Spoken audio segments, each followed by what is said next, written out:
Well, hey y'all. Hey. Happy Thursday. Welcome back to another episode of Backcountry Couples. It is. It's episode 20 this week. I know Halfway it's to crazy. 40. And Merry Christmas. Yes, Merry Christmas. We hope you all have an awesome weekend that's coming up. I know, and you were saying pre-Friday, but I feel like it's actually Friday for some people though. Right? Yeah. Because even my Friday. It's your Friday tomorrow, which is really nice. Oh, so yeah. that's kind of 3-day weekend, exciting. baby. Yep. Whoop whoop. So awesome. So welcome everybody. Yes. Yeah. Thank you for joining us on this lovely Thursday. Oh my gosh, this is like Even though there's no snow on the ground. no, Total and everybody knows that we're bummer. from Michigan, but it is 0 snow. It is gonna be about 45 degrees tomorrow. And rain. Rain, whatever. It's all good though. We get to go play in mud puddles. We're gonna play in some mud puddles instead of some snow, right? Kill. Yeah, I know. That's okay though. That's okay. So welcome. I don't know who's all in the chat tonight. We're just starting to kind of roll in here. So pop on in and say, hey. Yeah. Please. And I'm Colleen. I'm Johnny. Yeah. So welcome. We are Keel Quest. I've got a few notes to kind of get the show going a little bit too. So last week was we had on our rewind, we had Graham and Kate from Great Outdoors from Ontario, Canada. So Cool couple. Very cool couple. So if you have an opportunity, please feel free to check out our chat with them last week. And we are on YouTube, obviously. Obviously. I know. YouTube and Instagram. Also on Instagram. So if some of our friends who are in the chat tonight, and you're on Instagram too, check us out. Right? I mean, it's not just our Keel Quest, right? And we also have our Subaru, which is Jack Forrester. I don't know if any Subi fans out there. Yeah, you never know. But there are Subi fans out there. They like it. But yeah, so we have our Instagram for us as well as our Subaru. And we have a bunch of like prizing and kind of fun stuff to talk about today. Oh, One yes. is, let's talk about this first. So we also like to thank our sponsor. Yeah. Mickwick Fire Starters. Yeah, they're amazing. They've been on board since the very beginning. And yeah, it's a great product. All natural product, candle that's made of natural products. That's right. That's all we can say about that. That's right. That's all I can say. But anyways, they burn for 20 minutes long. They can actually light wood that's been in the snow. That is so true. We have done that before. And we have. Yeah. And we've had friends that do it too, and they totally attest. Absolutely. And Patrick, who owns Mickwick, actually made us a red, white, and red one. I always say that like a Wesley Webbit. Whatever. And a red, white, and blue one. So obviously the USA and Canada duo, which is awesome. And our guests tonight are going to get those. So we're going to ship those out. We're also going to hand out some stickers, which is kind of fun. But if you want a sticker, shoot us an email or a DM on Insta, and we'll be happy to either, trade you a sticker or just shoot you one, which is kind of fun too. Yeah.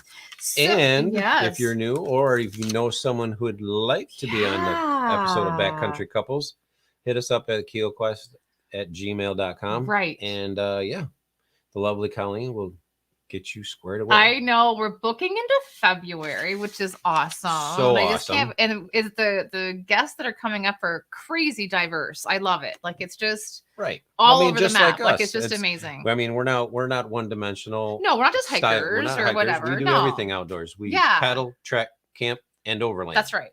Yeah, absolutely. I know. And we have another element we're going to add in the new year, but we can't talk about that yet. But we're kind of excited about it. Shh. Can't tell anybody.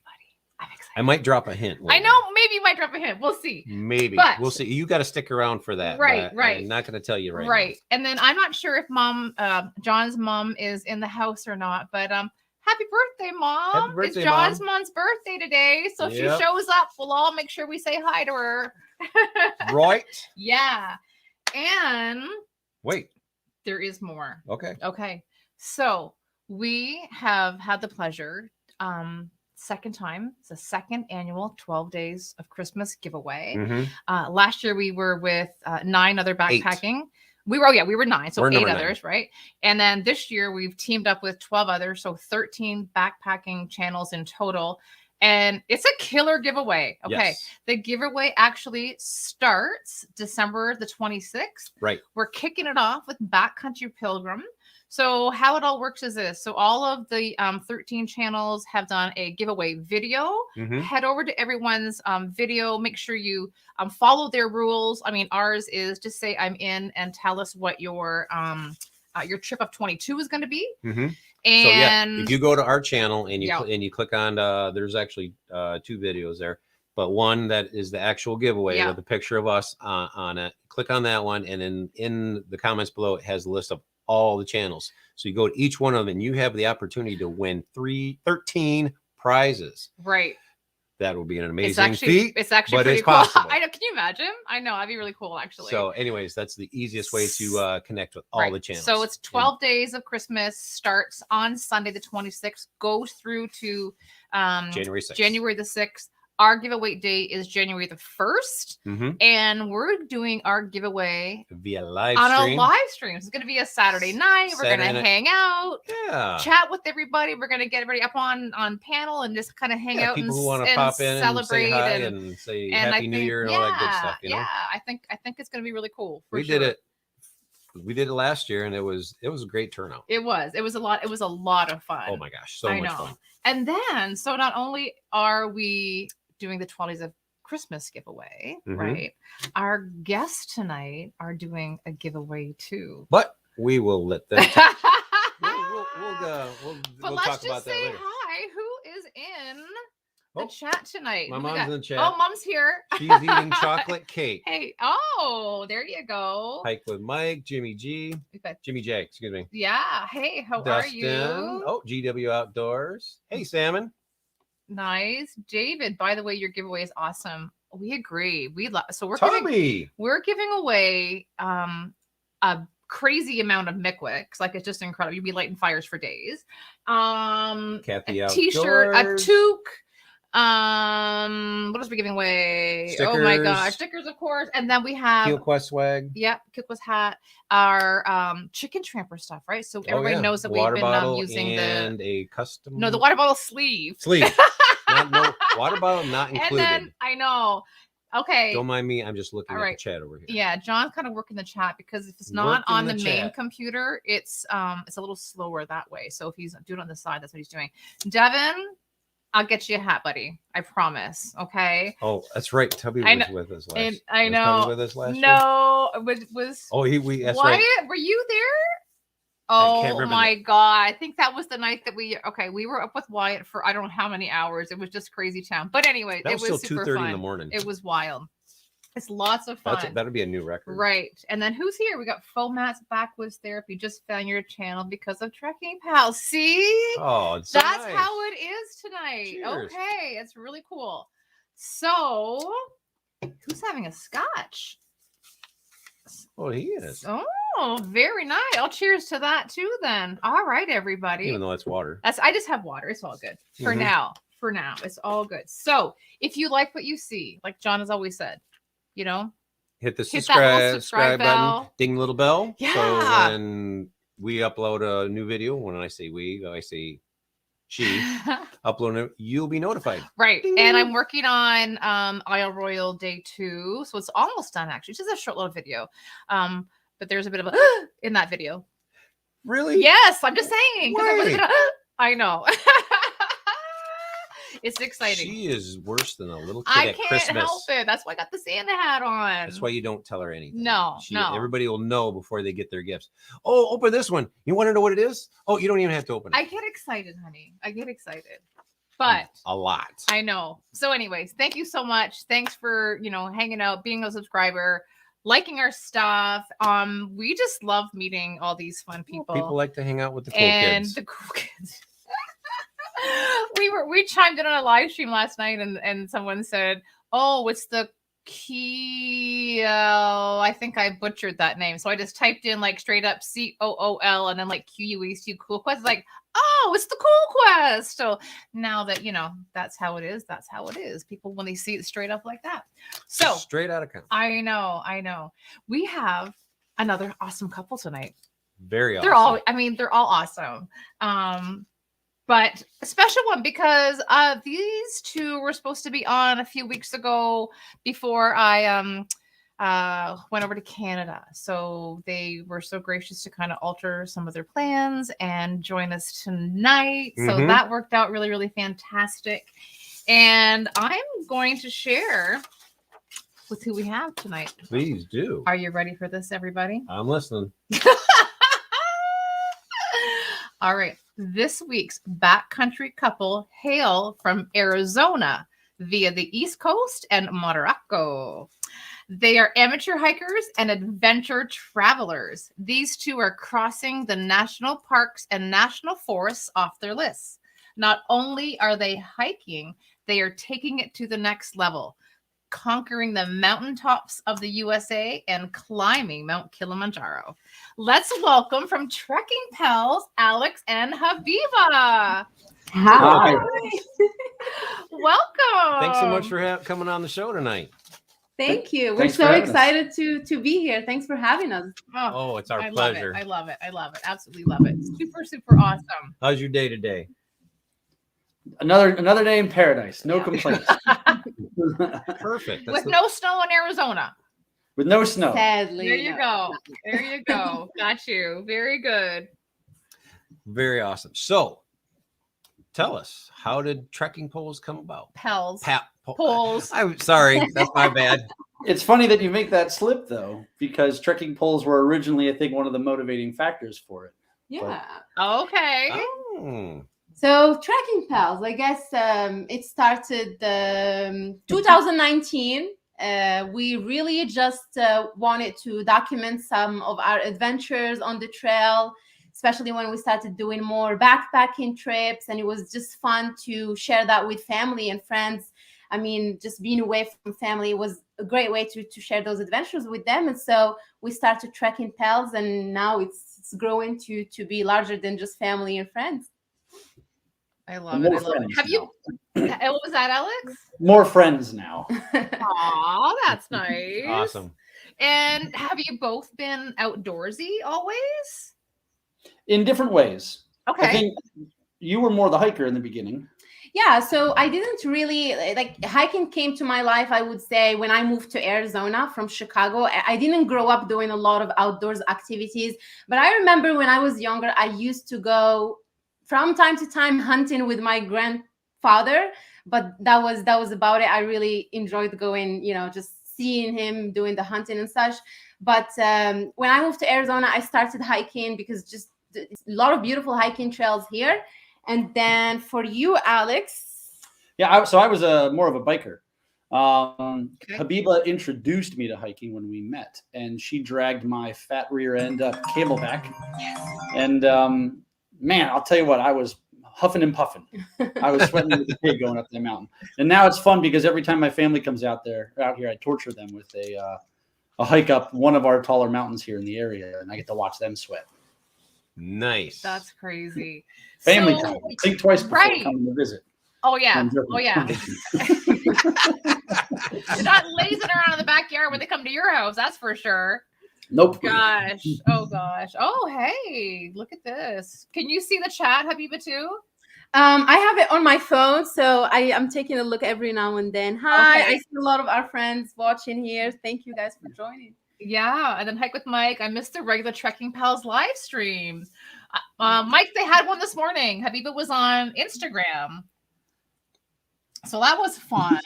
Yeah, Fomat and Mike, definitely Hey familiar guys, faces. so Hey, guys. happy to see you guys. Matt and Hike with Mike. Fun. So you guys are from Arizona. And when I said in my head, I was like, Arizona, I was like, all I think is, desert and the big balloon festival, right? So Arizona is like, there's a lot going on in Arizona. Yeah, it's pretty interesting. It was a shock for me too when I moved from Chicago to Arizona. I mean, in my mind, it's a barren desert. There isn't much going on. Just moved here for the job, but with time, when you really take the time to go out to the national forest and the national parks, it's incredible. Like some of the best hiking trails are here in Arizona. The sunsets are beautiful. The wildlife, it's so very diverse. It truly exceeded my expectations from the day I moved out here. That's amazing. Yeah, I can imagine the colors are just totally popping when the sun sets on No those rocks out there. kidding. I know. I would love that. That is amazing. So you like I didn't even really realize there was like, you're surrounded by mountains. Like you've hiked the White Mountains, right? Right. Camelback Mountain, you just mentioned that one. Superstition Mountains? Yeah. Like that's wild. And then you had you were like doing a photo shoot or something, Habiba, and there was like wild horses. Oh, Yeah, right. that was Like, that what was is all that? incredible. That is not Arizona. I know. It's especially that one adventure. And the funny thing is that it's just around the corner from where we live. Like that's literally a section of the Salt River, and you don't even have to hike for a long period of time. You just walk up there and you can see so many wild horses if you go around the right time. That was a great adventure. Yeah, literally 2 or 3 minute walk from the parking lot. It's amazing. They just roam around. If you just got to find the horses, but they're there. Yeah. Wow. That is so cool though. And then so are those mountains that I mentioned, do you have a story or anything from ones that you love, like a favorite or Ooh, well, we could talk about the Ridgeline Trail. Sure. So- Yeah. Okay. So I'll say as in a brief little statement. Yeah, there are a couple of mountain ranges around here. Camelback and Piece du are the two important ones in the center of the city that are very populated as a result of being very accessible. And then on the outside are the Superstition Mountains, the Santan Mountains, the White Mountains are a bit further away, closer to New Mexico. Okay. Superstitions are right in our backyard, though. And then once we first started talking about doing some more international hikes like a Kilimanjaro or something like that, we figured what a better way to test our mettle than to beat ourselves up with a pretty hard hike here in Arizona. Sure. The Ridgeline Trail is about 12 miles long. You actually have to hike up Siphon Draw, which is a pretty steep, pretty high difficulty climb here in Arizona. And then after you finish that couple-mile climb, you have to hike the ridgeline for about 8 or 9 miles before you then descend the other side. That I cover. Yeah, it's the Superstition Mountains is not a very, I mean, for someone who's coming to visit Arizona for the first time, they're not going to think about going to the Superstition Mountains. They probably don't even know about the Superstition Mountains. Right. I never heard of them. But it's really cool because it's a little bit off the beaten path. So usually it would be locals going to hike in the Superstition Mountains. Alex mentioned this difficult hike, but there are trails with different levels of difficulty. There are easy trails. One of the trails that are called the Hieroglyphic Trail, it's pretty easy. I mean, you can just walk, and it's very rich in history. You can literally go and see the hieroglyphs from when the Hohokam lived in the area. So very rich in history.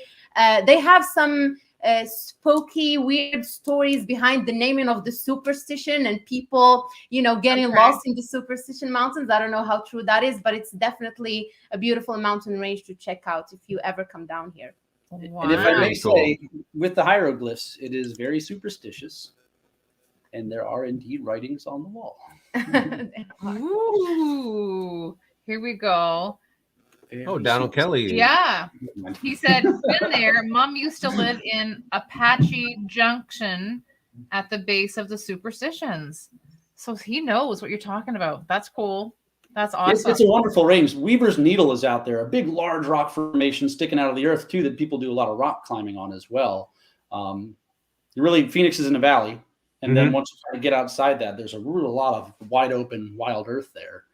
And so these mountain ranges and stuff, what kind of an elevation difference are we talking? Oh, we're looking probably at about 2,500 to 3,000 feet, probably elevation gain for the Superstition Siphon Draw Trail. Hikes always confuse me though, because you don't always start at the ground, and you know what I mean. Like sometimes they start a little bit higher up, or you like drive out to get to the starting point.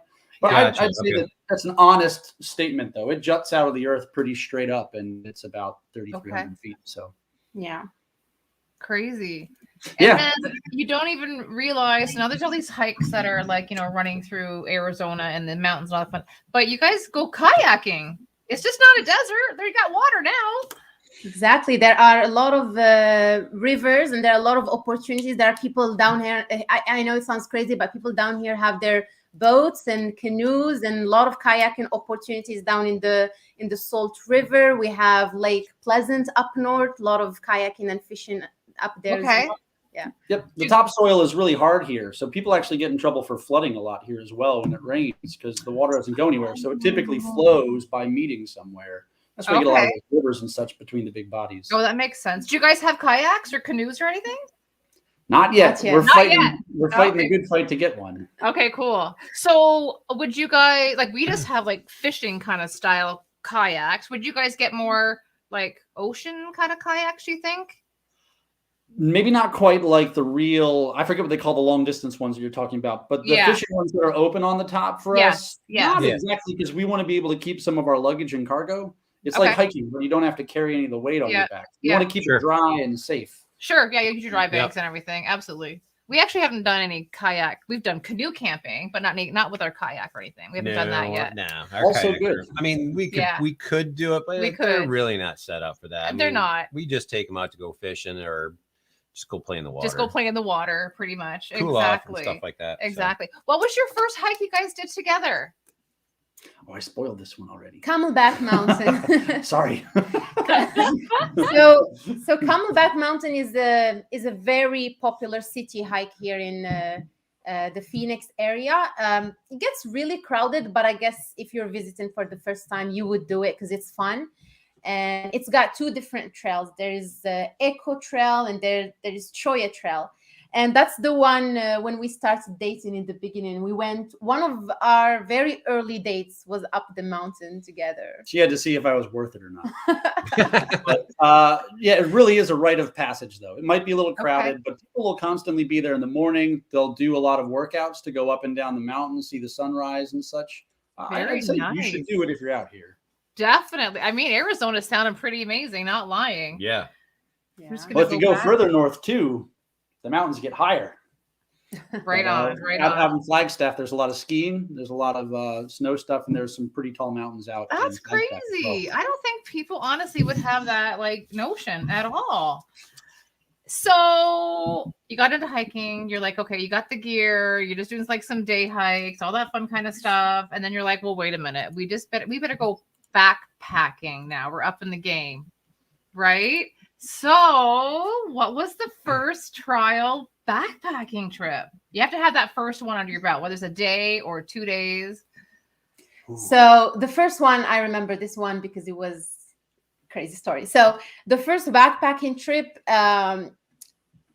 we tagged along with a group that we just found on Facebook. I don't even remember. It was probably a hiking group. And they said, hey, we are a group of friends. We're going to go backpacking. If you're interested, join us. And I just reached out to ask, let's join them. And it's like, right, let's do it. Why not? So we show up to this, who's now one of our friends. We show up to his house. I don't have a water bladder. I'm just showing up with a big jug of water, like 3 liters. And then I'm showing up with my camping tent, it's like 4 people camping tent with ropes on top of my backpack. Oh, and my God. I think about it right now, it just looks so ridiculous with a jug of water to my hip. So which one was it? Secret Canyon? Secret Canyon in Sedona. Okay. So but since then it was amazing. We just had a wonderful time. It was a remote canyon in Sedona because Sedona gets crowded, so this one was a little bit out of the way. And we had a lot of fun just sharing stories around the campfire. And since then, this is gonna be our lifestyle. We're gonna get better. We're gonna acquire the gear and go educate ourselves and just keep doing it. That is so good. Oh yeah, that is so true. Agreed.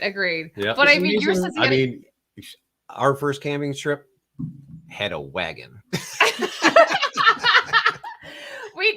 That is so true, actually. Oh, it's terrible. If you like a Red Rider wagon or like a hoop wagon?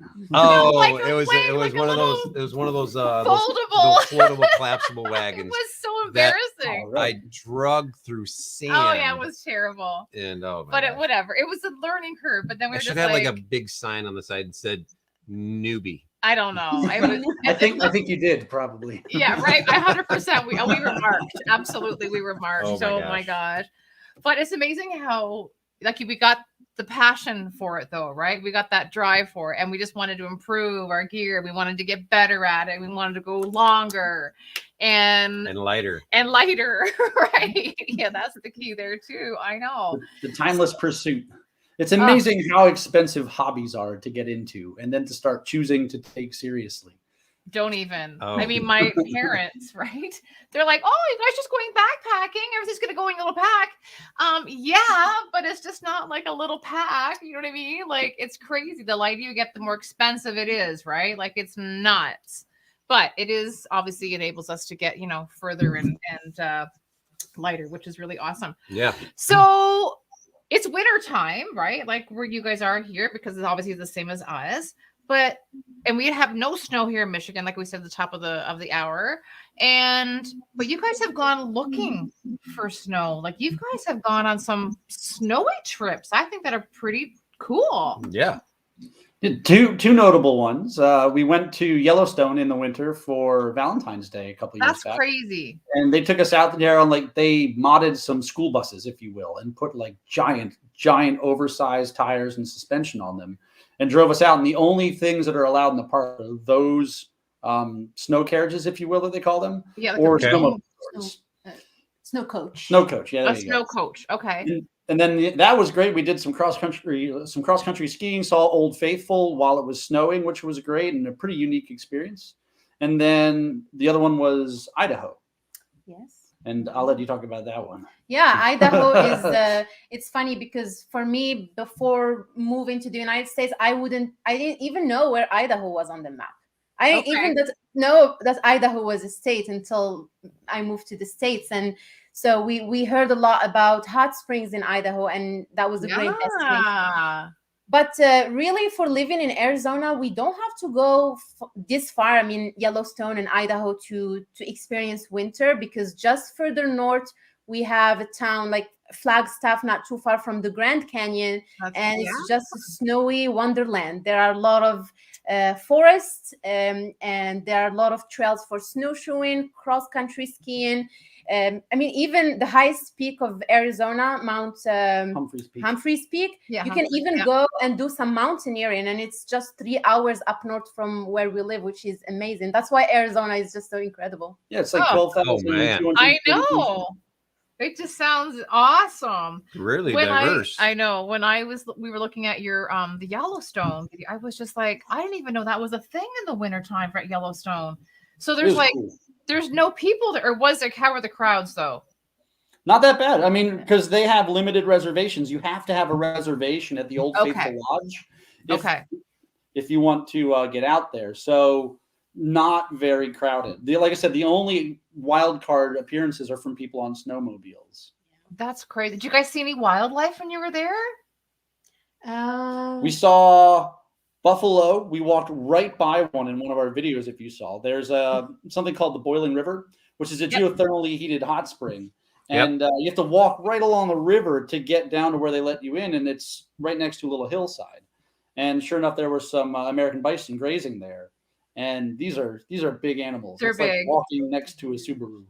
That is true. This is true. That is true. And Habiba was probably 2 or 3 feet from it. And I'll say, I did not, at that point, I didn't practice leave no trace, because, I have to keep distance between me and this big animal. And then I just see this group of 4 or 5 people. Everyone is just going. No one is afraid. And I was just the only one waiting. It's like, well, peer pressure. I got to get moving. So no way. How close did you get? It was on the trail. You can literally reach your hand. But that was, I know that was probably a dumb move. I wouldn't do it again, but I had to get to the river. And then while snowshoeing, we went past some as well. So, but man, they're big. I mean, they're pretty docile. If you don't rile them up or you don't mess with their babies, I know. The first time I saw one, I was like, "Oh my god, get a selfie with the buffalo!" Right?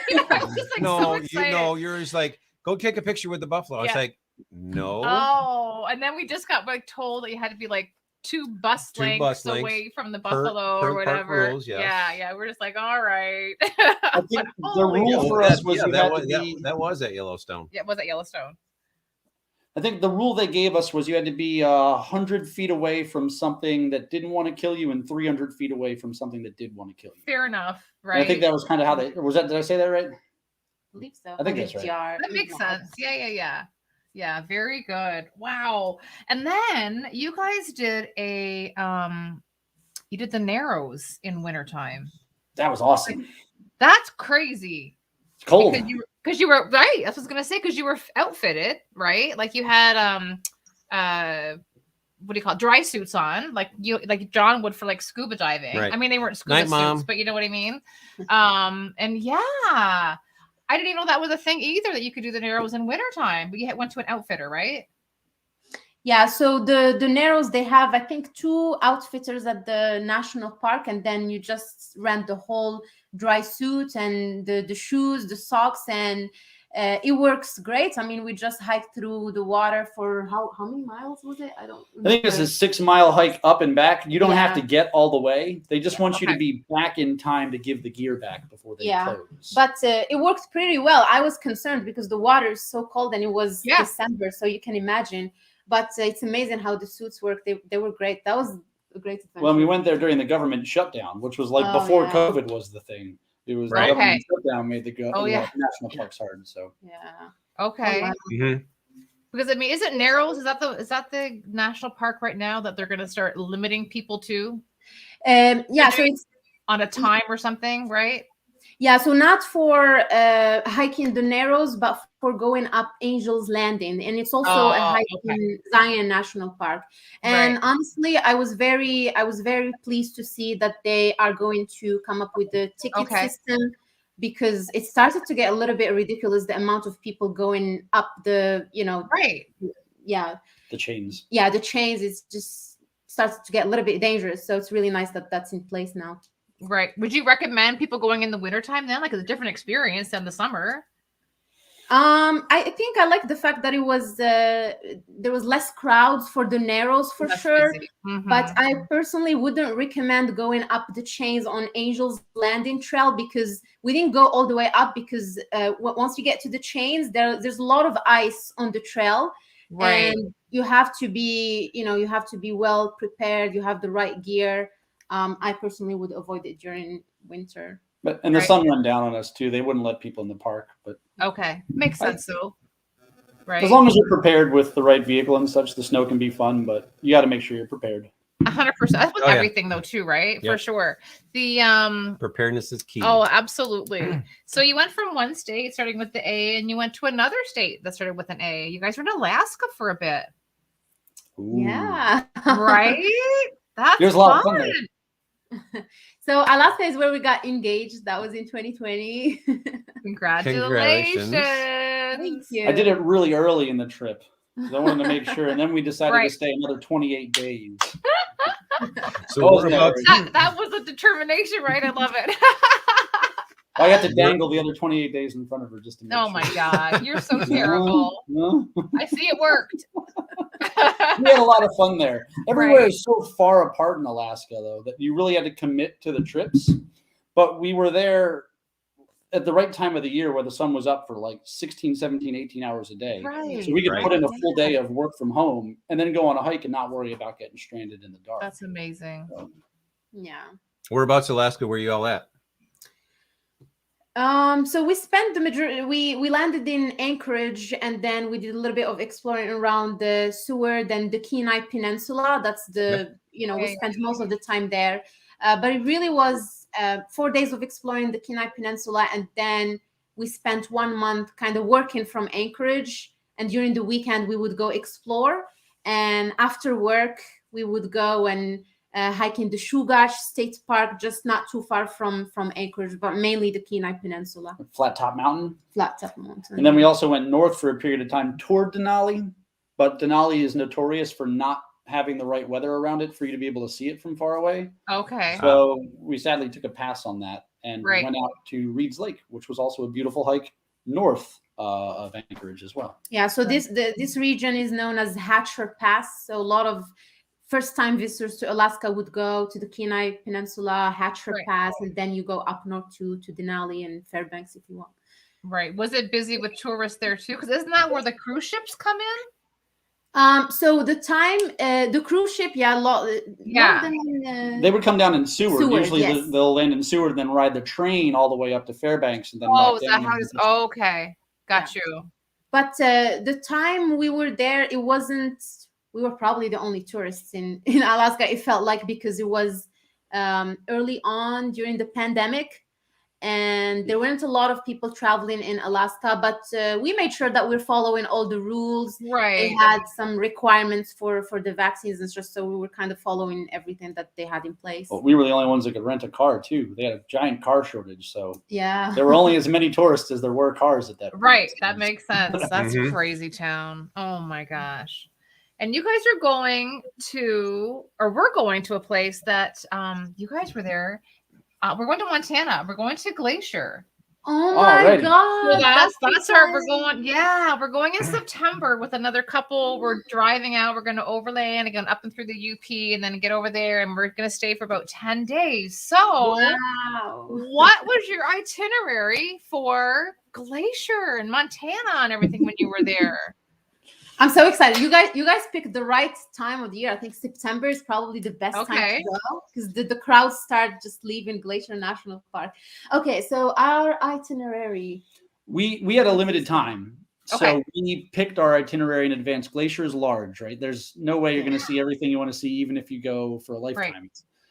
We went over to Many Glacier, which requires you to kind of cut all the way across the park from Bozeman, wherever you come in. Yep. Right. Is it Bozeman? That's the right one Yeah, there. Bozeman. And Yep. then you have Great. to loop back into the park a second time. And there's Many Glacier Campground. You can get the Grinnell Glacier Pass, which is a beautiful hike and a very fun glacier to stand right next to. Cool. But yeah, and then the Many Glacier Hotel is out there as well, which is a landmark of the area as well. Okay. Yeah, so most of the hikes we did were around Many Glacier, and you have to do Grinnell Glacier. If you are going, you should Write that do down. Grinnell. I got it. I got it wrote down. I can And- also watch the rewind. Oh my God. That's true. And Grinnell Glacier, it's a beautiful hike. It's very diverse. You're gonna have a lot of fun, and it's not the most difficult hike, but try to go all the way to the glacier. Yeah. Like Okay. even if it gets hard, push yourself to get to the Do it. glacier because the view is gonna be so worth it. That's awesome. I'm Then we- excited. What time of the day did you go when you did that hike? We always start early, so for us, I think we were fighting our way to find the campgrounds because we were camping, but we probably started hiking around 8, definitely no later than Early. 9. Right. Yeah, and we just took our time. There were many people on the trail, so it's not you're not gonna be worried that there are grizzlies. You'll have to tell the bear spray story. That's an Yeah. Alaska one. We could We'll tell tell that that if one. people want. Yeah. But yeah, you will have company on the trail, but just make sure that you are very knowledgeable, so you'll know what to do. Yeah. So I will say Grinnell Glacier was a one-day hike for us. The Okay. next day we woke up and we did Ptarmigan Tunnel, and I think we did another one called Iceberg Lake, which are also in that area. Many Okay. Glacier doesn't have as many trails as the rest of the park. Some days we actually woke up, drove back out of the park and back around to Lake Victoria to do the Three Sisters or the Three Waterfalls hike, which is a little bit further south. And we did Okay. start our trip the first day staying at, was it McDonald Lake? Yes. McDonald Lake, which is on the Bozeman side, closer to the airport. And we stayed in some lodges there as well after flying in. Okay. So Okay. well, why did you have to get out of the park to drive around? I missed that part. That's the only way you can get to Many Glacier. It's a special little area, and Oh. it's a very popular campground. If you want to get to Okay. that campground on regular time when they're open for people to go, Right. you should be there by 7 or 8 in the morning if you want That's to get a crazy spot. town. Otherwise, Right. no I chances. hate fighting for a campsite. You know. I know. Nature of the beast, sadly. Could you guys could you pre-book it ahead of time, or was it first come first serve? I think by September, Yeah. It's Okay. first come, first served. But I know with the pandemic, they have now some ticketing system, and they have different rules right now. So I'm not sure. We went before Right. the pandemic. The Right. season, I think, determines whether Yeah. it's on availability or if It's you like can- everything. Yeah, that's true too. That's true. All right. So tell us the bear story. Oh, hang on. What's this? So hang on. Great Outdoors, they just asked, when you say a day hike, what's the distance are we talking that you guys are doing? Miles or kilometers? Yes. Because there are Canadian friends. doing a nice day hike, like especially with some picturesque stuff, we'll stop and shoot videos and such along the way and capture footage and such and have some food. I'd say usually about 12 miles is about a day hike. Like if we're going to go out and back, the elevation gain can obviously put more or less stress on that. Next thing we did Ptarmigan Tunnel and Iceberg Lake, and I think that came out to about 15. Yeah, a little bit more even. We were really hustling that day. Okay. But you want to be able to stop and enjoy stuff. We saw deer on the trail. We saw plenty of other things as well. Yeah. I mean, it's okay to get that fastest known time or whatever you want to, do. But I mean, that's that's not us either. That you time, know what I mean? That time of the day, your days are getting shorter too. So sure. Yeah. Or I mean, that time of the year. Yeah. For sure. Yeah. All right. Tell us the bear spray story. Ooh, and who's FOMAT's Backwoods Therapy? Who are you guys? FOMAT is one of our favorite he's one of our big fan or supporter on our YouTube channel. Oh, good. That's awesome. That's awesome. All right. So the short story, which I'll try to hustle a little bit. When we were in Alaska, we hiked Exit Glacier, which is a great glacier. It's exiting effectively this mountain valley area. It's a giant glacier. It's actually been receding back. As you drive into the Kenai National Park, you'll see signs with numbers on them that tell you where the glacier was at that year. And it's a little eye-opening to see how far it's receded. Oh, interesting. We met a man on this trail. He was a wonderful friend that we hiked down the mountain with after we got to the top. And we gave him a bottle of our bear spray on the way out. Okay. However, we both had bear spray. And for those of you that haven't traveled with bear spray, you can't fly with it on a plane. It's combustible. I know. So typically you're handing it off to people or dropping it off somewhere. We got back into Alaska with my bottle of bear spray still. We threw it in the back. And that day, Habiba was driving us to one of the stores, and she was getting her feet wet doing a little bit of driving. And she came out somewhere and took a turn a little hard. And we had the bear spray canister just sitting in the back seat. I can see where this is going. and what ended up happening is it hit the side and it discharged actually right there in the car. But we didn't know this at the time. So all of a sudden, we're both just coughing and hacking. Yeah. And we're like, did we get COVID? How fast does COVID hit? And so either way, Habiba manages to pull herself into the CVS, and we both jump out. And we eventually realized that the bear spray itself had discharged in the car. And from now on, we always put it in the cup holder in the back. Yeah, you do. Exactly. We did. I'm skipping some important parts of the story where we actually encountered a bear on the trail, and it was sitting there eating berries right next to you. And that was what caused Habiba to take it out and remove the safety, which is why it was able to bounce around and hit that. Usually the plastic tab was still covered. But that's the time. I was gonna ask that question. Exactly. What happened to the safety? Why is it not on there? Exactly. So you had a bear just come nonchalantly sit next to you and say, "Hey, would you like some berries?" We came up to the bear. Yeah. Oh, but I'll let Habiba tell. She actually saw him. I didn't see the bear. Was this a brown or a black? A black bear. Oh, okay. Yeah, a black bear. But I think that was the closest encounter I ever had with the bear. It was really close. So for sure. We're hiking on the trail, and it's pretty quiet. There aren't a lot of people on the trail, but we're making our way up, and it's pretty steep. And then this guy just looks at the both of us, and he says, "I think there's something there." And I thought that he's just coming up with jokes or something. So I laughed and kept going. He's like, no, I am serious. There is something there. And then we just see this big bush, literally, we are on the trail. It's just moving and moving and moving. So I refused to continue walking. I just stood there. I was like, Alex, I'm not going anywhere. And Alex wants to keep going. I was like, no, it's so close. So everybody just walked by. So anyway, so I walk. he walks by, I walk by, I'm following all of the rules. Mr. Bear, I'm here. Hey, Bear.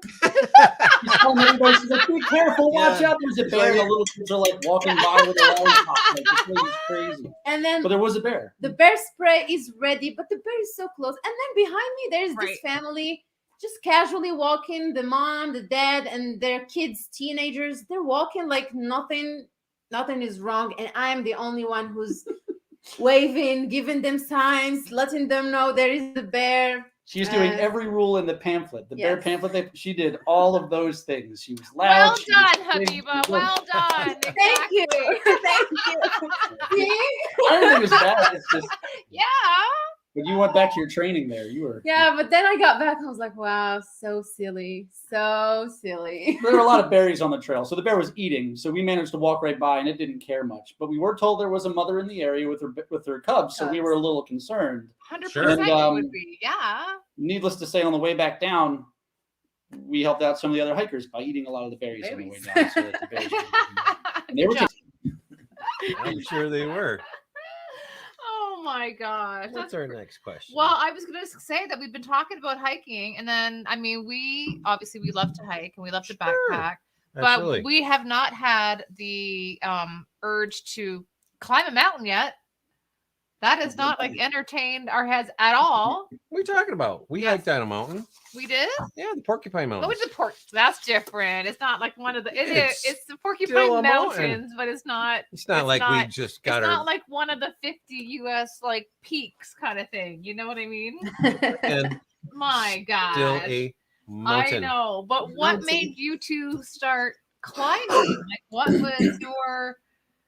You said, "Hey, we just want to start crossing off these mountain peaks." So, tell me if I'm on track here. We started with Machu Picchu. Yeah. And that was our big international trip. And we're like, wow, we've got the backpacking bug. Let's look for something big and heavy. So we picked the Kilimanjaro. And in order to do that, we figured what's a better way to prepare than beating ourselves up by starting to do some of the higher peaks. We needed altitude preparation. Yes. We wanted our body to get familiar with it. And also, we wanted to know, a lot of the times you can go out on a hike, up and down the mountain, you go home, you take a shower at the end of the day. We really wanted to kind of get familiar with what it meant to be dirty when we woke up, to be sore when we woke up, to figure out what it means to have like all the disciplines to like take care of long-term hygiene. Because some days I'll just get home and I'm just going to be stinky. But when you're doing 5 or 6 days, like you really have to kind of get that practice in, and being stressed around the other people that you're hiking with is another thing you need to practice. So true. These big mountains and being out in the middle of nowhere were the best thing I think we could offer ourselves to practice that. Yeah, and I think for me it's just the challenge that it presents. I think it's great, especially I consider myself an average hiker, but just when you see this big mountain and you look at it and it just seems impossible and crazy to get up there, but then you know inside in your heart that if I train and I put the time and the effort, I'm going to probably make it. It's just cool to set a challenge in front of you and work towards it and see it happen. I think it's beautiful. Oh, absolutely. So did you join any forums or something what was that, honey? Oh, hold on. That was just a pop-up. Oh. Did you join any forums to say we're going to start training for Kilimanjaro? What should we do? This is where we live. How should we get, used to climbing in our area? Sure. So we started way, I think 2-3 years ago, when we started talking about Kilimanjaro. The first thing that we did, REI here in the US, sometimes they have a lot of free classes that are open to the public. Right. And when we started hiking and backpacking, we try to educate ourselves. So sometimes we would go to their classes. Yeah, they're good. Yeah, and they had a free class about climbing Mount Kilimanjaro. And so they had one of their staff members who just presented. They had a great presentation. They talked about the difficulty in Mount Kilimanjaro, how to choose the routes, the gear, how to train. And they gave us a ton of valuable information. And that kind of got us excited. And I'm excited. Yeah. Yeah. So we started thinking about it and just taking notes. And then I think maybe like two years later, we just started reading online and asking people who've done it in the past and try to, just train. We didn't train with like a coach or a specific program, but we just, we just read online and we asked people around and we tried to come up with the training schedule. They said do the Rockies, so we did Colorado, and the high peaks were just some other good accessible ones to us that we could drive to. Okay. Right. That's good. And then did you have like a ton of bricks in your backpack while you were like climbing up the hill? Like what was that like? So we did Humphreys Peak again, is out in Arizona here. It's the highest peak in Arizona. We frequented that one. We did it way back in the snow, which was very difficult back in the day. Our first time. And we went back out there to do a couple of other hikes to prepare.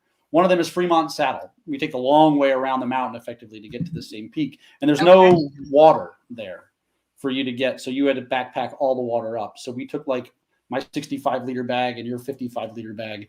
And we were hanging water off the outside, let alone stacking it full. I think each of our bags probably weighed about 40 pounds. Yeah. Probably a little bit more that day. Well, how much water did you carry?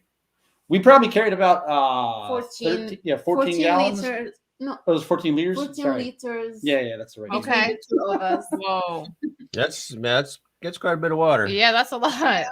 And it was very heavy. We all know that.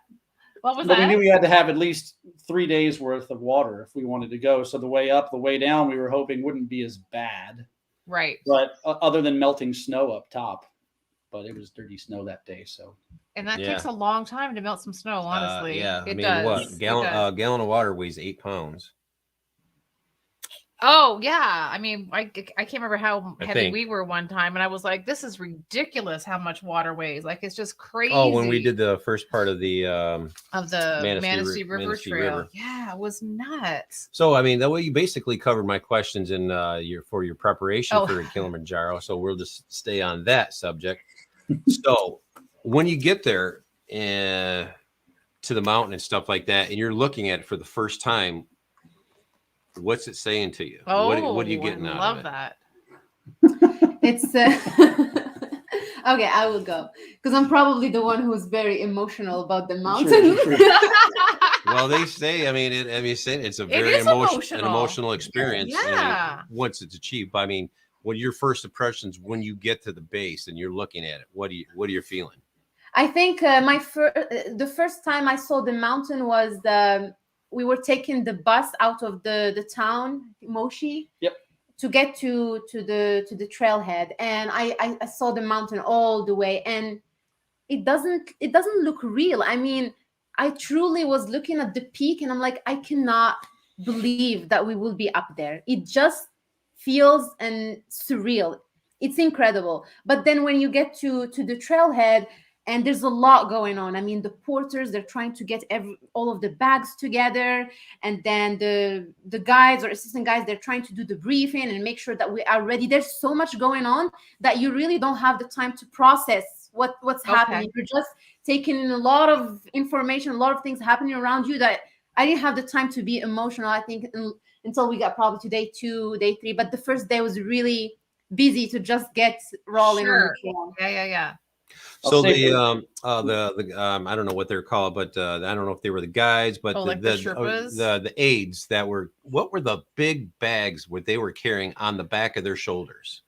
So the porters, they on Mount Kilimanjaro, I mean, it's mandatory. You cannot climb on your own. You have to go with a company. They have to have porters. They have to have guides and assistant guides. So in their bags, they usually would have cooking gear. And then they have the tents, and then they also carry our duffel bags. So we would carry our own day pack, which is 30-liter, 40-liter backpack, and then they would carry the duffel bag with our additional clothing and base layers, toiletry, whatever. So they carry that, and then they also carry provision on the mountain, so food for us, for them.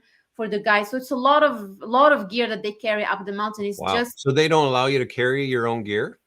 No, you can't carry your own. I mean, you can if you could if you want, but it's not typical to carry your tents, your sleeping bags.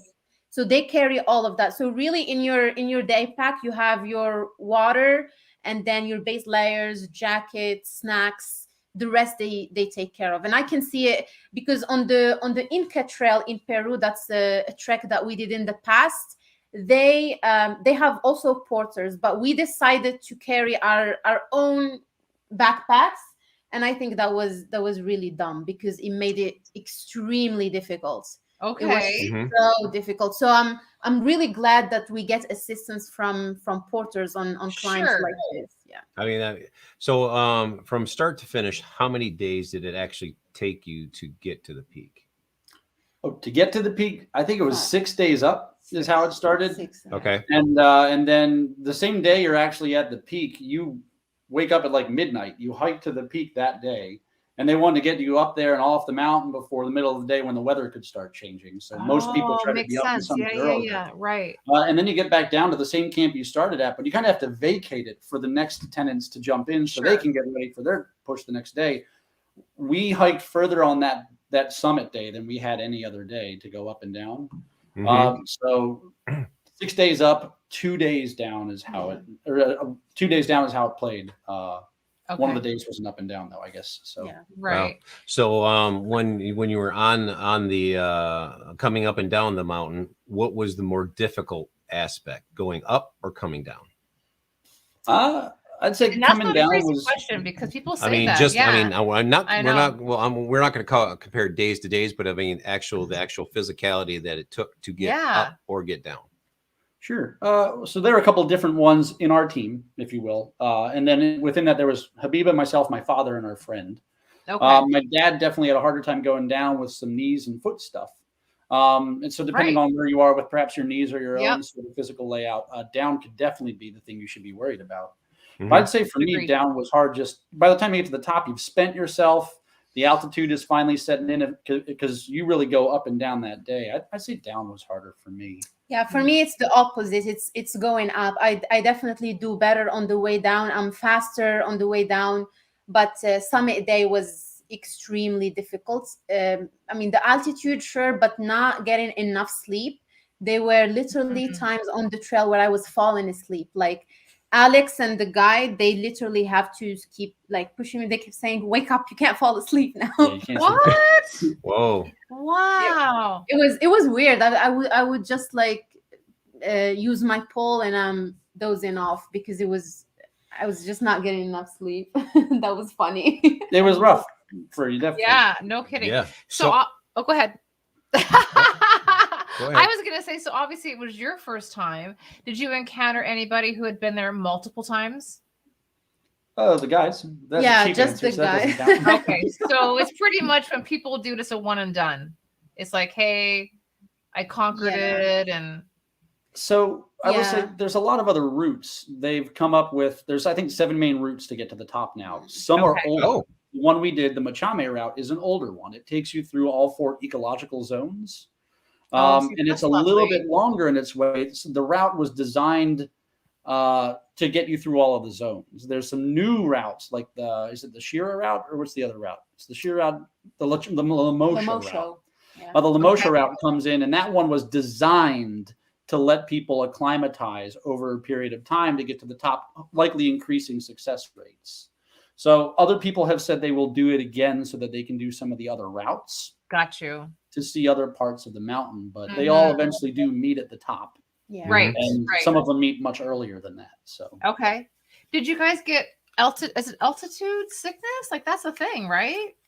Yeah, so it's a thing on. I mean, you get to 8,000 feet, even with not too tall mountains around here. 8,000 feet, you can start experiencing altitude sickness.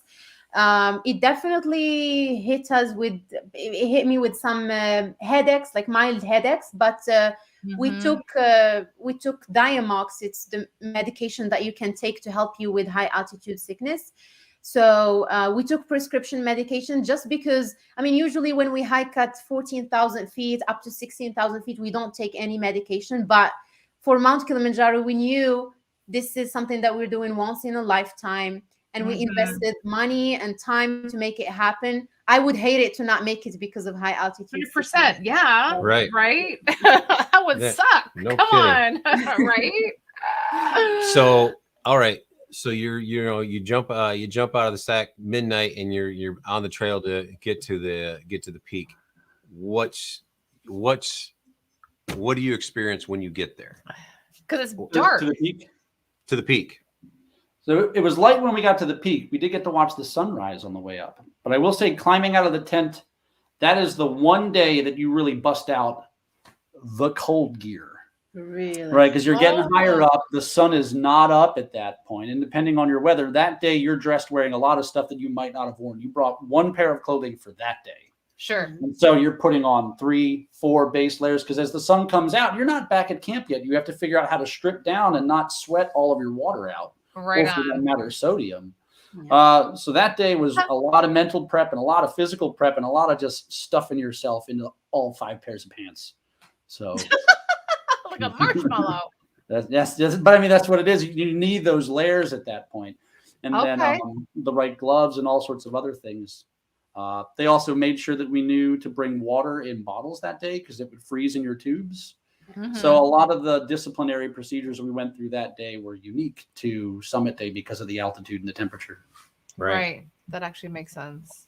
So what was your emotion when you got to the top? Alex teared up. I don't tear up very often, but I was very happy to get to the top at the same time with Habiba and my father, which was a big deal for me. That's awesome. That was really cool. And I was really happy to get there too. A lot of effort, a lot of time, a lot of prep. And like you said, you get one chance at these mountains. It's not like, I'll come up tomorrow. Right. You don't go up, they take you back down and you got to pay again to go. It just felt like a big deal, but I loved it. I thought it was great. Awesome. That's awesome. That's beautiful. So, I mean, in preparation, and we know what you guys did to prepare, but how long did you actually prepare prior to taking the big trip? We started our serious preparation exactly 3 months before the climb. Oh, and okay. We had to be serious about it, but we printed the schedule, like a planner, and then we planned out our hikes for every weekend, and we planned out our workouts at the gym because I think I'm not super fit, so I'm not like at the gym all the time, so I had to put a strict schedule. Yeah, so 3 months before the climb to answer your question. And every weekend it was finish work on Thursday, take off Friday, and then drive out to where we were going. Sometimes 13, 14-hour drive to get to where we're going. And then hike for a day or two, and then come back and then go back to work again. Do it all over again. Pay the bills. Yeah. So wow. That's right. Did you have to change your diet a little bit too? Like, to know what you were going to be eating? Should have there, changed I did before, I think like 2 months probably before the climb, I started adopting a healthier diet.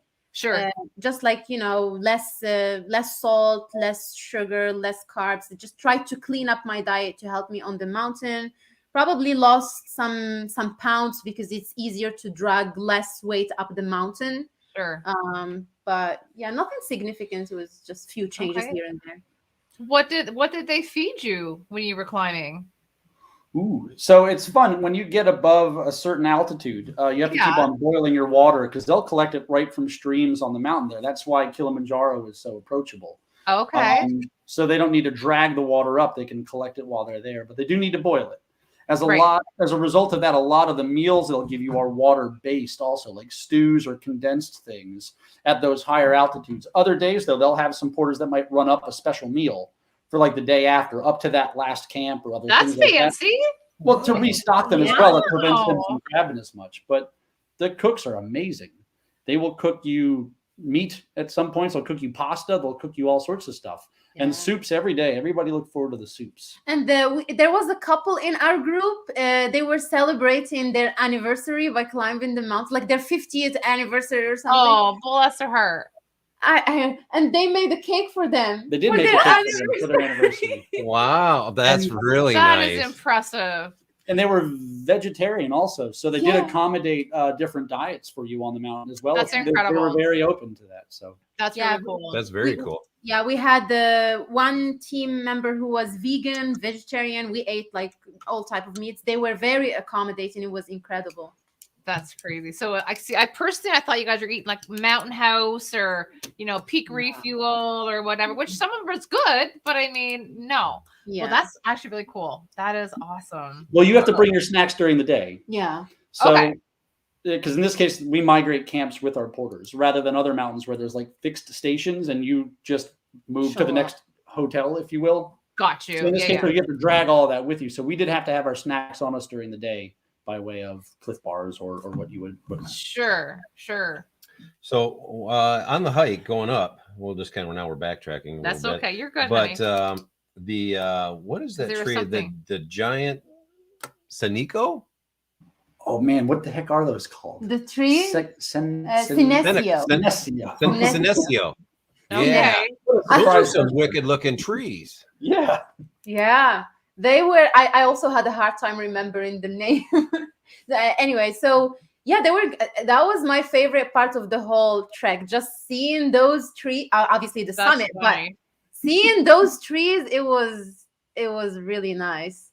It was interesting because again, those ecological zones, that zone I think was kind of like alpine desert is where it was like just underneath it. I think we just came off the alpine desert again and we're back into the moorland area as they call it. But we saw like cacti and other things there, and it was weird. It's like I went all this way to get out of the desert, and I'm like, and you're like, wait a minute. Like, well, we're back home, right? That's crazy. It was really cool. When you were going through all the little ecological areas, were the guides talking about it, so you like knew kind of what you were venturing into, and talking about vegetation and stuff like that, and they would.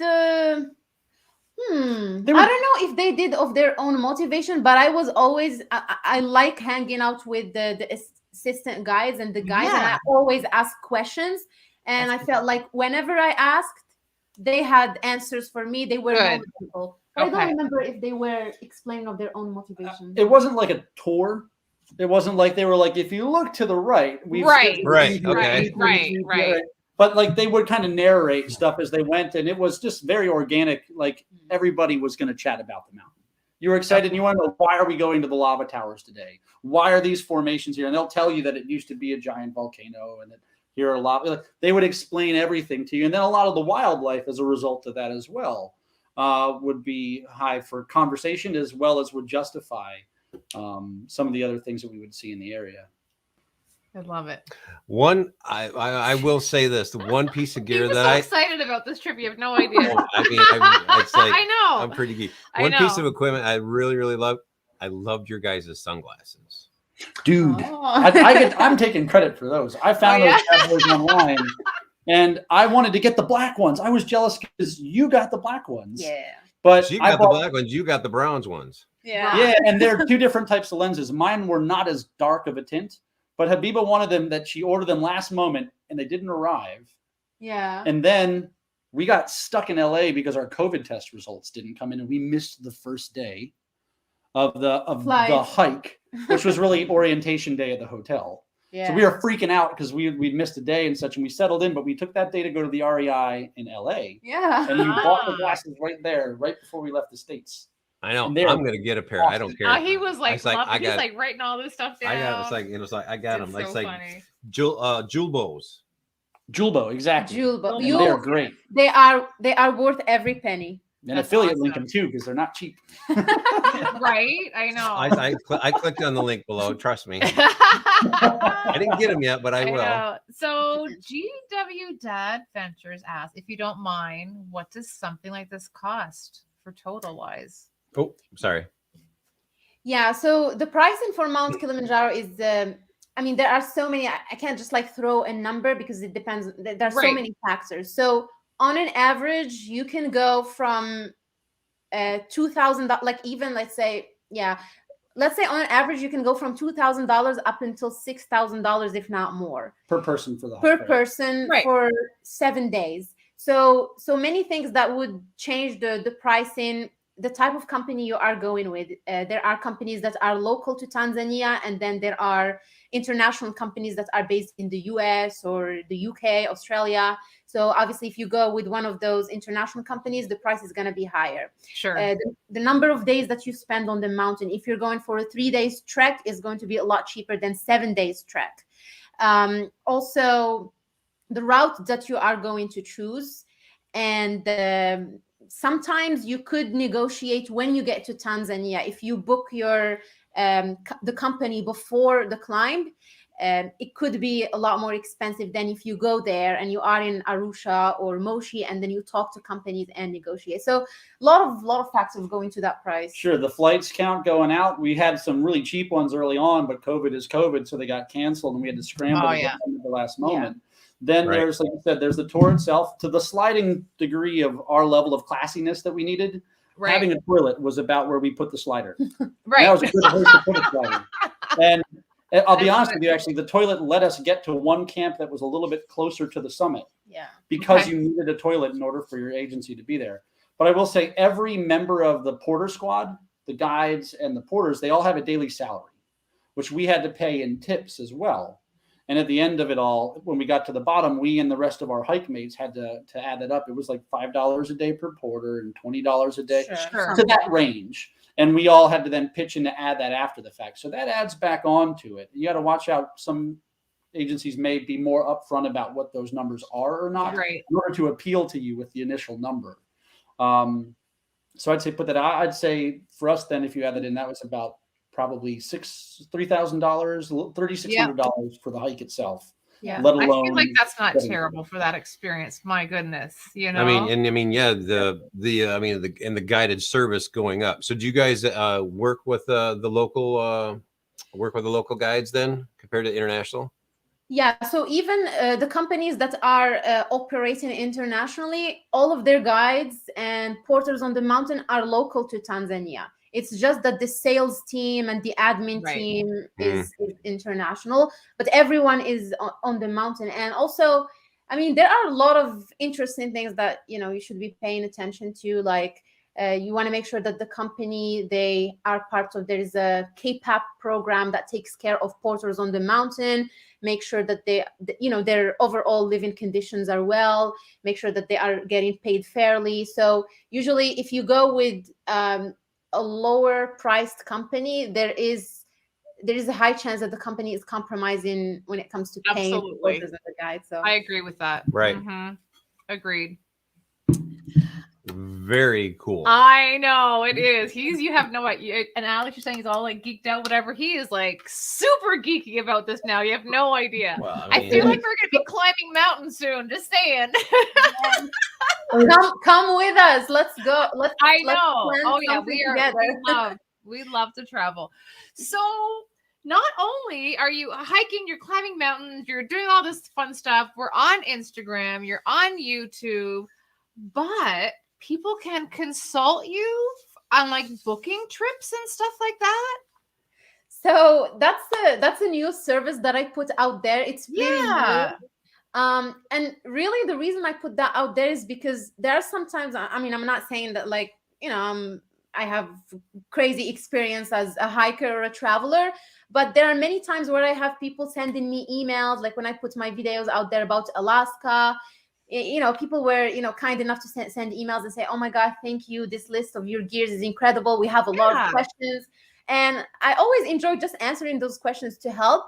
But I thought that it would be helpful to put a service out there so that if anyone have any questions or they want to plan for their future trips, we can assist them with that. I agree. And I mean, the whole community, outdoor community is so open anyways, right? And as big as it is, it's so small. And I mean, I love to get, you know, feedback from somebody, just like you were just saying. And it's not a secret. You know what I mean? You're just going to help somebody cut some corners, you know, and you maybe shorten that little route a little bit to get the information. So I think that's really that's awesome. That's what like-minded people do, you know? It is. It really is. Scratch my back, I'll scratch yours. Yeah, for sure. But then you also have a couple of books that you just put out. Talk about the books. Yeah, let me just grab them. There you go. So these are new hiking books that we put out there. The first one is called America's Peaks Hiking Journal.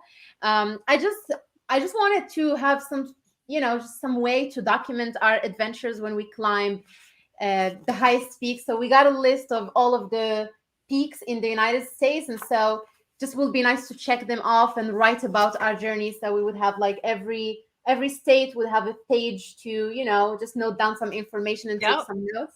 Love it. Cool. It is. It's good.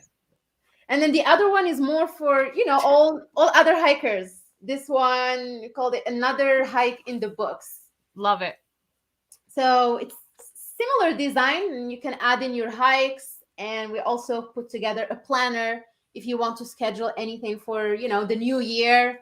And yeah, plan your future hikes. I think we need to order one. I know they're super well thought out. I absolutely love it. And how can we get them?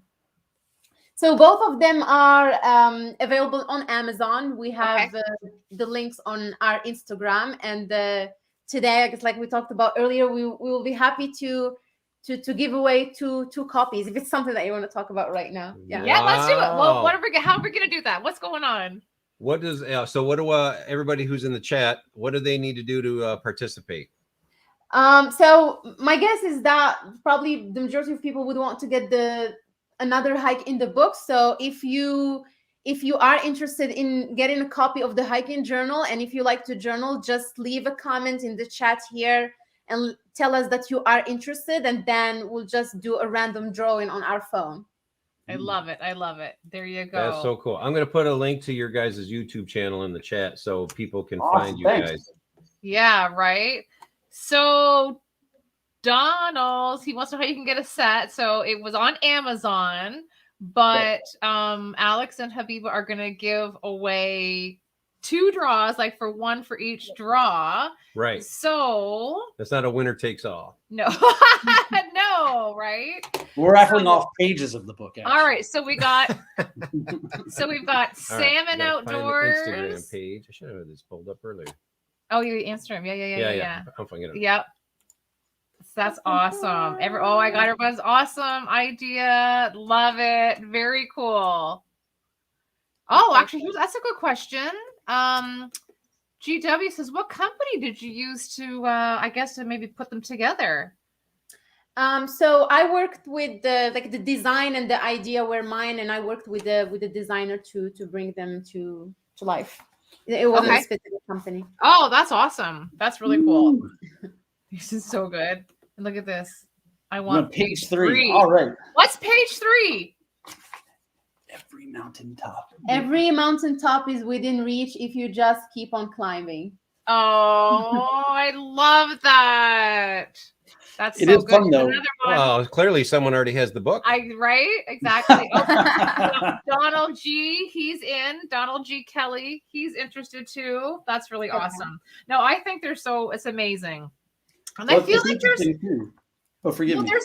a need for them. I mean, like, we have like a little journal book too, like a little leather bound thing, and we'll write down just freehand kind of thing. Freehand, like nothing like whatever. But how many times do you go back and look and go, really, what was the weather like? Really, what was, how far did we go? Really, what was the campsite like? Like get like super detailed. So if it's all like structured like that, that is fantastic. Well, it makes it really simple. It is. I love it. Well done. Thank you. It fits in your backpack. Absolutely. But also when you're out there, usually you have some time to just sit there and look out over the world, and it's pretty nice to try to remember those things. Yeah, you do. Absolutely. Yes, absolutely. Yep, I'm buying a set. So I know, we are. I know. So I know that when we finish a hike, right, we're just like, woohoo, like we high five, we'll, kiss each other. That's it. When you guys, that's it. Not that's it. And then we have camp juice. We'll have a little thing of camp juice. But Habiba, when you finish a hike, you do like a little like dance thing you got going on. What is that? Oh, please do tell. It's like you call it the dance monkey song or something? Oh my God. What is that? I watched it 1,000 times, and I was just like, and she's like, it's no dance monkey, and she's like doing her little thing. Oh my God, that's so embarrassing. Right? Yes, that is, she's flicking her hair. I don't have the hair for she's it. Doing the hair it's good, thing. I promise. That's right. I can flick my tassel.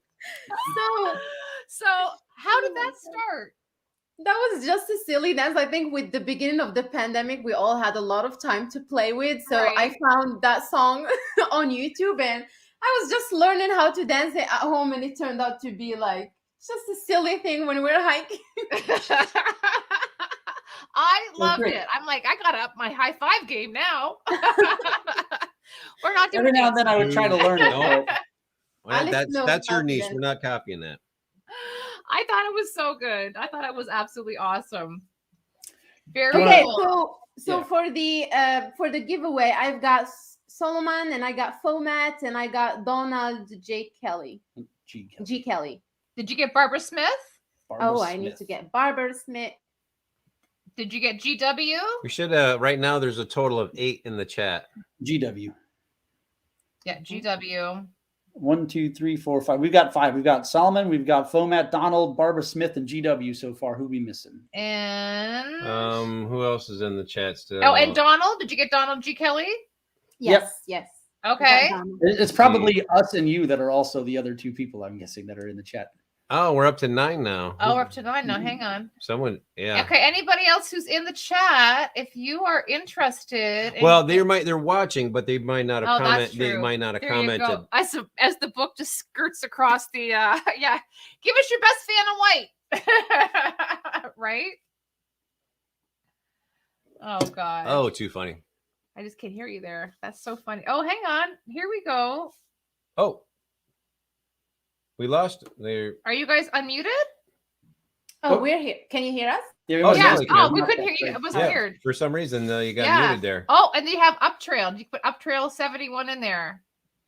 Up Trail 71. Awesome. So we've got Solomon and Fomat and Donald J. Kelly, GW, Barbara Smith, and Up Trail. Beautiful. Love it. Ready? Let's do it. Yep. All right. So we're doing the Another Hike in the Books one, right? Yes. Here we go. For the hiking book, another hike in the books. I love it. So I'm going to hold yours up alongside there. Boop, boop, all right. boop. This is so sweet of you. Did I just spin? I don't remember. Yeah, just tap it. Yeah. We'll just tap it. Boop. Oh, there it goes. This is so interactive. I like this Here, part. let's blow them. Oh yeah, up. make him big. I got it. Wrong. Oh my God, that was You're ready. close. Yay! Yeah, Solomon, there we go. Solomon. Alrighty. Who won? Oh, Sam. wrong way. They spell Did they spell it wrong? it? I'm just reading the thing. Solomon. Oh, it's Devin! Devin. Yeah, there we go. Yay! Oh, he's in Canada. We love him. Wonderful. Awesome. There we go. He's like, I never Now I win get- I had anything. Okay, now you're big now. What happened there? Oh, I see what we had to do. I had Okay. to figure it out. Awesome. Congrats, Devin. That's Yay. really cool. So we'll make sure that All right. what they're planning for distributing. Oh, did we lost you? What do you They mean? just made us main on it. We're fine. Wait, I just made you. Oh yeah, I just made you Oh, bigger. sorry. All right. So we'll go for the second one. Yes, let's do the second one. Same book. Okay. Okay, so the second one, we've got Fomat and we've got Donald G. Kelly, Barbara Smith, GW, and Up Trail. Anyone else that we should be adding? I feel like that's good. I Alrighty. can't see any more. Nope, I feel like that's right. Are you All ready? right, let's do Here it. we go. 3, 2. Boop. We got sound. See, it is like Wheel of Fortune. It's perfect. Oh, you know about that, wouldn't you? Yeah, I do. Ooh, man. It's a tie! Oh, Barbara. Barbara Smith. Man, we're Very cool. Alrighty, cool. Wow, that was awesome. Very awesome. Oop. Oh, So what we happened can there get- now, honey? There we There we go. Oh, we just lost you again. What is going on? Oh, there we go. Yeah. Awesome. Congrats, everybody. That is so sweet. Thank you That's so wonderful. much for doing that. That is lovely. Thank you. That's You're fun. welcome. So we'll have you guys. If you want to send us an email at wearetrekkingpals@gmail.com, just send us wherever you want the book to be sent to, and then we'll make sure to send out a copy. And then we'll send out a copy for the two of you, of course. Of course.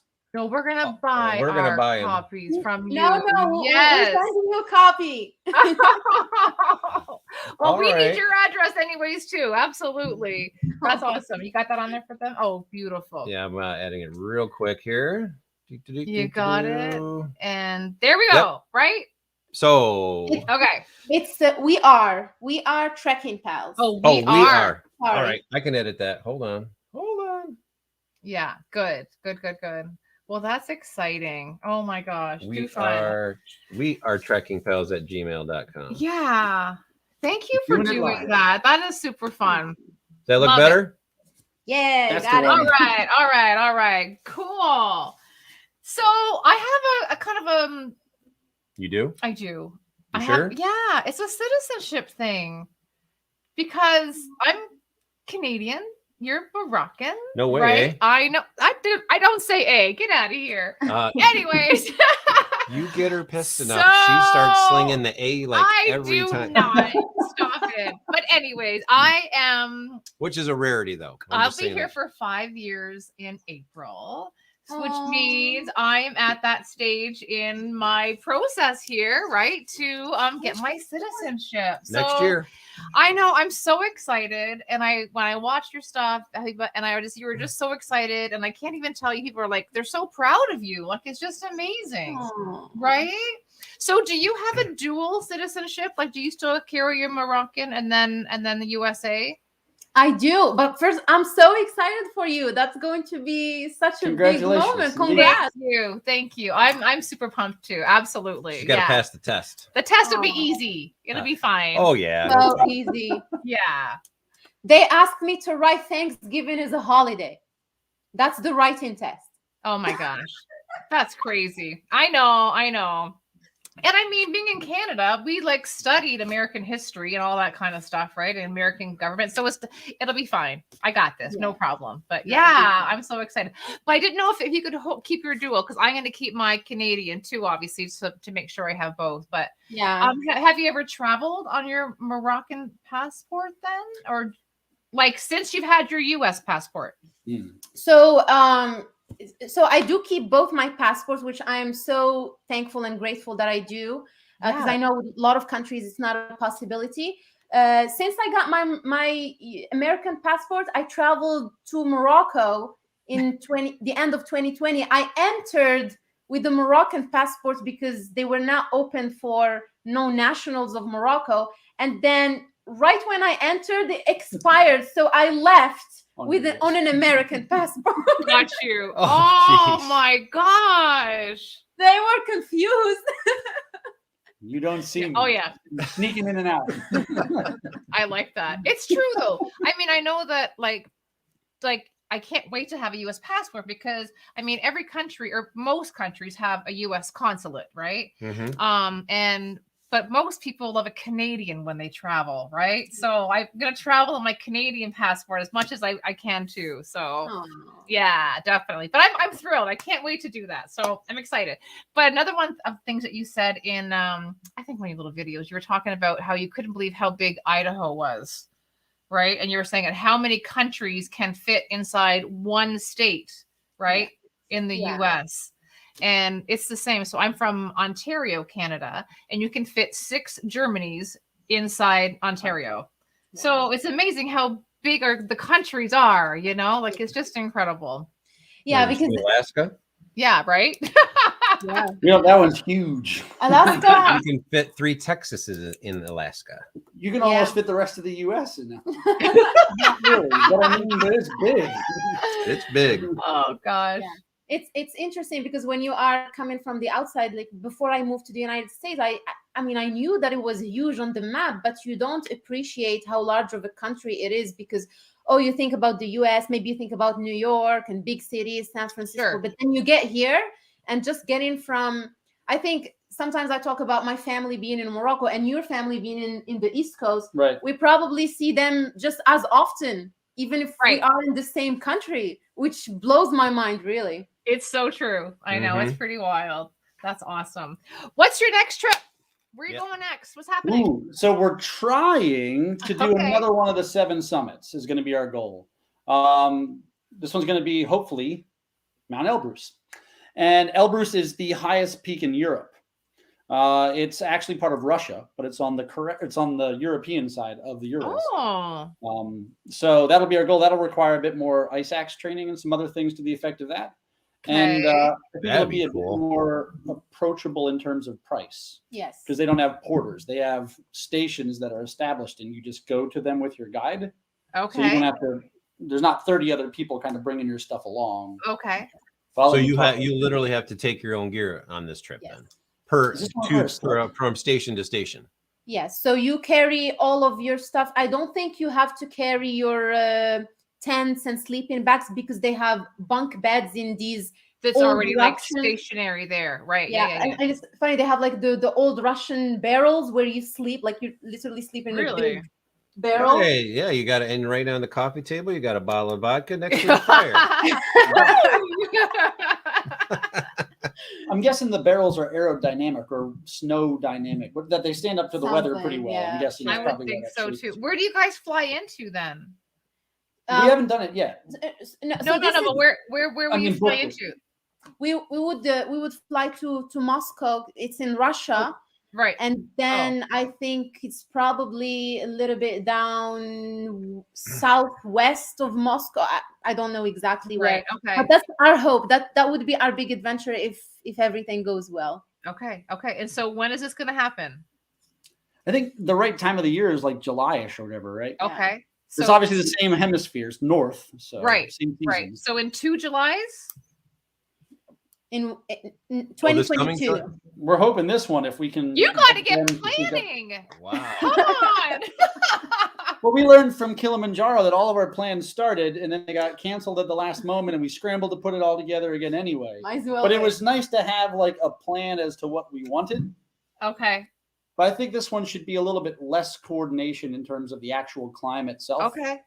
But we are trying to get everything planned out. It So- sounds fantastic. That sounds awesome. Yeah, I no know. kidding. Bust out the Wow. ice picks, man. Right? Exactly. I'm ready for that.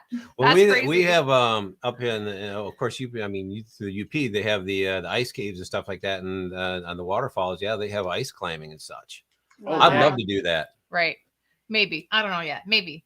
But what about Michigan? Is that on your list? It's a really pretty state. I know you've been here, Alex, but I have. Habiba hasn't. I'm trying to secretly get her. I guess I could just tell you. Right? yeah. Trying to get her to Mackinac Island because she's never been there. And she's loved the Oh, horses and she's loved everything else. yeah. Oh, you But I would think the love Grand it. Hotel's closed down right now because they're doing construction on it, right? Well, the whole island's closed right now for winter. Well, sure. But yeah. I mean, yeah. people live on it year round. Yeah, well, I know that's true too. I don't know. Well, You have to nothing's keep in the touch. water's not frozen yet. Not so yet. No, the nothing's ferries frozen yet. still can run. But yeah. ice climbing sounds fun though in Michigan. Oh That yeah, must be really fun. yeah. Mhm. There's a Facebook page, Michigan. I think it's Michigan Ice Climbers Maybe I'm that, sure there is. Yeah. that do that. But yeah, it's pretty cool. And to I can't even think of the town off the top of my tongue. Starts with an E. Escanaba? No, not Escanaba. I don't know. That's the only starts- E I know. Anyways, but yeah, there's an area where some of the waterfalls at, and you literally have to wear. Evans. Yes, you have to wear Yep. crampons in to Oh, even ice. just like walking around. Yeah, even yeah, to walk yeah. around because That's it's true. solid ice. Yeah, for sure. We haven't been up there since winter started, so we don't know exactly how it is. They've had some snow up in there, They but have. temperatures hasn't been consistent enough to get everything quite frozen yet. Well, if Sure. Michigan's on your list, put us on your list. Yes, of course. Definitely. We will totally connect. Absolutely. Yeah. yeah. And if you Drive come anywhere. down south, let us know too. Equally welcome. Yeah. Thank you Oh, very yeah, much. Yeah, absolutely. we actually haven't really planned 2022 yet. A few What? things. Just we have Montana, have like Glacier is like in Gla- the books. Glacier is a definite. Yeah, definitely. But yeah, That's for gonna sure. be probably it's a 2-week trip. Oh, I'm so excited for that. But yeah, it'll be good. We're taking the slow route too. That's we're the just- right way to do That's it. the right way. and just I nice, agree. slow, Yeah. because it's Awesome. all about the journey. It's not about so much the destination. Right. Any other questions, honey? No, I think that's good. I We had a think- lot of questions. It's I been an know. hour and a half. I can't believe it's been an hour and a half already. Like that It is just flown flew by. It's crazy. I want to thank you two so much. It was We super appreciate fun. you having us. I feel like we giggled a lot. Aw. We did. always good. We did. We laughed a lot. It was good for sure. And thank you to everybody who watched. And thank you so much. They're all saying Merry Christmas and Happy New Year and all that fun, wonderful stuff. And super nice to meet some new faces in the chat, which is awesome. Yeah, absolutely. And we'll put your information below this video too, guys, in regards to having Salmon Outdoors and Barbara Smith connect with you, right? So that is awesome. And yeah, Sarah's saying giggles are the best. Yeah, they are. Exactly. Well, and I guess we could probably plug the company that we did our hike with. Is that something, if anybody's thinking about doing it? Sure. Sure, put it in the chat even. Sure, yeah, Sure. I put it in the Yeah. chat. Yeah, we hiked with a company called Can Do. Okay. K-A-N-D-O-O. Yeah, I think that'd be nice for sure. Yeah, they Yep. treated us fantastically. They all live locally. That's and so they're- Yeah, I amazing. love how they, constantly were asking you guys questions on how you're feeling. You feel, Oh, doing like your, it's amazing. health assessment, making sure you're able Yeah. to continue on with the track. Right. It's like a No. game, actually. You want to get a high score because you want your pulse ox, your blood Can oxygen content to be as do. high as possible. So, yes. I guess there is one other question. I mean, did they have oxygen canisters on with them? Yeah. Yeah. Okay. Not enough, obviously, to go like scuba diving forever, but enough to get somebody down off the mountain for emergency stuff. Not Oh wow. Okay, that's good. Crazy. Very cool. Wonderful. Well, you guys hang tight. I'm going to drop you down. We got to do a little outro here. So But thank you. Thank you so much Thank again you. Thanks for having us. on the show tonight. Merry Christmas. Love it. All right, hang tight, guys. Oh boy. Now we have another hobby. Like we need another one. I know, but I just feel so inspired. That was so Get your ice amazing. pick. Let's go. Oh my goodness. So Awesome yes, show. that was amazing. Yes. It was super good and knowledgeable again. I feel like every time that we chat with somebody, we learn something new too, which is really amazing. Yes. And just all the information, right? That's shared. And the chat was super fun tonight. Thanks Yes. everybody. Thank you all so much for joining us I tonight. know. in this And great show. congratulations, right, to Salmon and Devin and Yep. Barbara, right? Barbara. That's really amazing. I can't wait to get I one of know these it'll be books. amazing to get these books and to write in the books and get started here. Oh my gosh, which yes. is really, really cool. Yes. So yeah, make sure you go to that email. Yeah. Send them your information. So We are they trekking can pals. yes, we are Absolutely. trekkingpacks@gmail.com. Absolutely. Yeah. So amazing. And we also want to thank everybody for heading over to our 12 Days of Christmas. So make sure you do it. It's going to start on Saturdays, the first giveaway, right? You got nothing to lose. Oh Wow. my gosh. It's- All you got to it's do free, is it's fun. I mean, yeah. anything backpack. And Oh, it's great gear. the Like other it's super 12 channels, amazing. there is some really high-end gear in this giveaway. It's the ante's been upped. I mean, which is really cool. So, I mean, there's trekking poles, headlamps. Hilltop Packs is doing gift certificates for all the There's channels. a full hammock setup. A full hammock There's setup. 2 backpacks. 2 ultralight backpacks. It's pretty crazy. Those yeah. Yeah, for sure. So we just want to say thanks for hanging out. Merry Christmas. We're not going to say Happy New Year because we have another show next Thursday, Yes. which is going to be awesome. So Merry Christmas, everybody. Merry Thanks for Christmas. hanging out. And thanks Thank again you. for Alex and Habiba with Trekking Pals. Yes. Cheers, guys. Y'all have a great weekend. Have a blessed Merry Christmas, and we'll see you all on the next quest. Yeah, you will.